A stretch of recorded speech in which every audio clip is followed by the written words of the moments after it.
सोचिए, सिंध के बिल्कुल बीच में एक शहर है, लेकिन उसकी पहचान एक पहेली जैसी है। क्यों? क्योंकि कुछ लोग उसे एक नाम से जानते हैं और बाकी लोग बिल्कुल दूसरे नाम से। तो आखिर इस शहर की असल कहानी है क्या? हाँ, यही है वो दो नाम, नवाब शाह और शहीद बेनज़ीर आबाद। और अजीब बात यह है कि ये दो अलग शहर नहीं हैं, बल्कि एक ही जगह की दो पहचानें हैं। और बस इसी उलझन को आज हम सुलझाने जा रहे हैं। तो सवाल ये उठता है कि इस शहर को आखिर किस नाम से पहचाना जाए, इसकी असल आइडेंटिटी है क्या? आइए मिलकर इस सवाल का जवाब ढूंढते हैं और इस शहर की कहानी की गहराइयों में उतरते हैं। देखें, किसी भी जगह की पहचान उसकी ज़मीन और उसकी हिस्ट्री से जुड़ी होती है ना। तो अपनी इस खोज का आगाज़ हम बिल्कुल वहीं से करते हैं जहां से इस शहर की बुनियाद रखी गई थी। अगर आप नक्शे पर नज़र डालें तो ये शहर सिंध के बिल्कुल सेंटर में है। लेकिन ये सिर्फ कोई आम नुक्ता नहीं है, बल्कि ये कराची और हैदराबाद जैसे दो बड़े इकोनॉमिक हब्स को जोड़ने वाली एक बहुत अहम कड़ी है। और इसी वजह से शुरू से ही इसकी अहमियत बहुत खास रही है। और ये कोई छोटा शहर नहीं है, बिल्कुल नहीं। जिला शहीद बेनज़ीर आबाद का एरिया यानी रकबा 4,500 मुरब्बा किलोमीटर से भी ज्यादा है। जरा सोचिए, इतने बड़े इलाके में शहर और उसके आसपास की जिंदगी कैसी चलती होगी। यहाँ के जो नंबर्स हैं ना, वो एक बहुत दिलचस्प कहानी सुनाते हैं।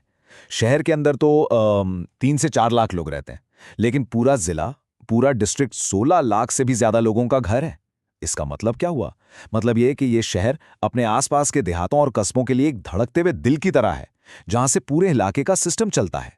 यहाँ की गलियों में, बाजारों में आपको सिंधी जुबान की मिठास गूंजती हुई सुनाई देगी। यही इस इलाके की रूह है। और साथ ही उर्दू भी सबको आपस में जोड़ने वाली एक आम जुबान के तौर पर बोली और समझी जाती है। तो इस शहर की कहानी शुरू कहाँ से हुई? इसका आगाज हुआ ब्रिटिश राज में, ट्रेन की पटरियों की छक छक से। जी हाँ, इसे एक बहुत इंपॉर्टेंट रेलवे जंक्शन के तौर पर बनाया गया था। और यही लोहे की पटरियां थीं जिन्होंने आगे चलकर इसके मुस्तकबिल की तरक्की का रास्ता बनाया। लेकिन इस शहर की असल ताकत पटरियों में नहीं, बल्कि इसकी मिट्टी में है। तो आइए अब इसकी इकोनॉमी की शहरक यानी इसके एग्रीकल्चर पर एक नज़र डालते हैं। इसे वस्ती सिंध का जरी दिल या agricultural heart of central Sindh भी कहा जाता है। और ये कोई एग्जैजरेशन नहीं है। ये लक़ब इस हकीकत को बिल्कुल सही बयान करता है कि पूरे रीजन की माशी धड़कन इसी शहर से जुड़ी हुई है। और इस दिल को धड़कता क्या चीज़ रखती है?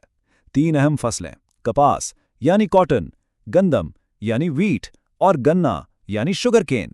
ये सिर्फ फसलें नहीं हैं, ये हजारों किसानों का रोजगार है और मुल्क की टेक्सटाइल और फूड इंडस्ट्री के लिए फ्यूल का काम करती हैं। तो यहाँ सिर्फ फसलें उगाई नहीं जाते, बल्कि ये शहर कपास और गंदम की तिजारत का एक बहुत बड़ा मरकज, एक हब भी है। यहाँ की मंडियाँ पूरे इलाके के खरीदारों और बेचने वालों से भरी रहती हैं। और यही चीज़ इसे एक बहुत अहम कमर्शियल सेंटर बनाती है। अच्छा, तो खेतों से निकलकर अब हम शहर के मॉडर्न चेहरे को देखते हैं।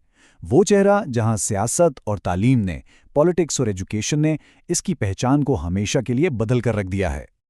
ये टाइमलाइन देखें, ये हमें बताती है कि ये शहर वक्त के साथ कैसे बदला। ब्रिटिश दौर के एक रेलवे स्टेशन से सफ़र शुरू हुआ, फिर ये एक ज़रूरी मंडी बना। लेकिन 2008 में एक ऐसा टर्निंग पॉइंट आया जिसने इसकी आइडेंटिटी पर एक बहुत गहरी और सियासी छाप छोड़ी। और बस यहीं हमें अपने दोनों नामों की कहानी मिलती है। नवाब शाह नाम एक मकामी जमींदार की विरासत थी, लेकिन 2008 में मोहतरमा बेनज़ीर भुट्टो की शहादत के बाद इस शहर को एक नई, एक सियासी पहचान दी गई, शहीद बेनज़ीर आबाद। तो देखा, एक नाम हिस्ट्री से जुड़ा है तो दूसरा मॉडर्न पॉलिटिक्स से। लेकिन बात सिर्फ सियासत की नहीं है, अब ये शहर इल्म का मरकज भी बन रहा है। शहीद Benazir Bhutto university, medical college और दूसरे कई सरकारी और प्राइवेट इदारे, ये सब ना सिर्फ यहाँ के स्टूडेंट्स को बल्कि पूरे सिंध के नौजवानों को अपनी तरफ खींच रहे हैं। और यही नौजवान इस शहर के मुस्तकबिल को रोशन बना रहे हैं। तो हमने इसकी हिस्ट्री देखी, इसकी इकॉनमी को समझा और इसकी मॉडर्न पॉलिटिक्स पर भी नज़र डाली।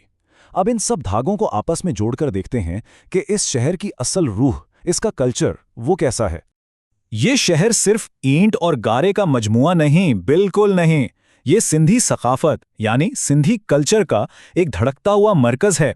एक ऐसी जगह जहां सदियों पुरानी रवायत आज भी रोजमर्रा की जिंदगी का हिस्सा है। यहाँ के कल्चर की झलक कहाँ मिलती है? वो मिलती है इसके रंग बिरंगे फोक फेस्टिवल्स में। और सिंध की हजारों साल पुरानी पहचान अजरक, वो आज भी यहाँ के हुनरमंदों के हाथों से तैयार होती है। ये सिर्फ एक आर्ट फॉर्म नहीं है, ये यहाँ के लोगों की पहचान है। तो अब हम क्या कह सकते हैं? यही कि इस शहर की पहचान किसी एक चीज से नहीं बनी, बल्कि ये 4 लेयर्स का, 4 तहों का एक खूबसूरत मिक्सचर है। इसकी ज़रई जड़ें, इसकी तारीखी बुनियादें, इसकी मॉडर्न सियासी अहमियत और इसका सकाफती दिल। तो आखिर में बात यह है कि चाहे हम इसे नवाबशाह कहें या शहीद बेनज़ीराबाद, ये एक ऐसा शहर है जो एक ही वक्त में ज़राअत, तालीम और सियासत, इन सब का मरकज़ है, और इसके पास एक मुनफरिद, एक यूनिक तारीखी विरसा है। और ये पूरी कहानी हमें एक बड़े सवाल पर छोड़ जाती है कि क्या किसी शहर का नाम सिर्फ एक लफ्ज़ होता है, या ये उसकी पूरी तारीख, उसमें आने वाली तब्दीलियों और उसकी रूह की दास्तान सुनाता है।